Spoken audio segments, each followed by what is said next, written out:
Yeah,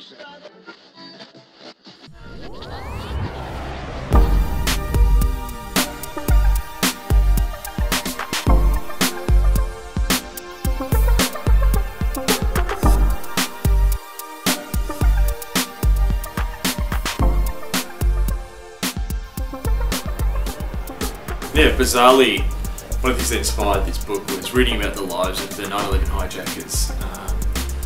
And when I read the book, The Looming Tower, and which is a story of 9/11, how it happened. And what amazed me is that in the days before the 9/11 hijackers committed their attacks, they're like going to strip clubs, they're getting drunk, they're smoking dope, they're downloading porn, they're hiring prostitutes, and you know, they're driving. There's one bit where they hire like scooters and driving up and down the Florida foreshore, and you're just like, what were these guys doing? They were like a typical bunch of guys on spring break going crazy. Yeah, then at the same time, then there's this sort of thing comes over them, and then they go and commit this horrible terrorist act. And you're like, how do you reconcile these religious fundamentalists, but then who are acting like, yeah, like it's some frat movie? And what I realised is that they were caught, like so many people are today, in these two visions of the road. You have Jack Kerouac's idea of the road, and I don't believe for 1 second that they read On the Road, but culturally they imbibe that sort of the temptations of the pleasures of the West. And then they've also got this other idea of jihad. And as I researched it more, I discovered the character Sayyid Qutb, who's one of the most popular writers of the 20th century. The Guardian called him in the Muslim world.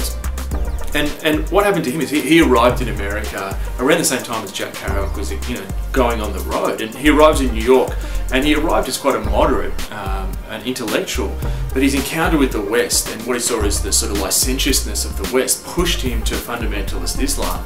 And what's fascinating is when he first arrived, he actually went to church. So he actually visited churches, and here's this guy far away from home, questioning his culture, questioning his faith in a sense, turns up to a Christian church.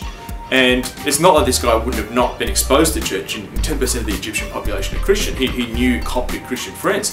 But he turns up to church and writes these reflections on what was happening to the American church. And his comment was, this is just entertainment. The American pastor now is the deliverer of entertainment to people trapped in an entertainment culture.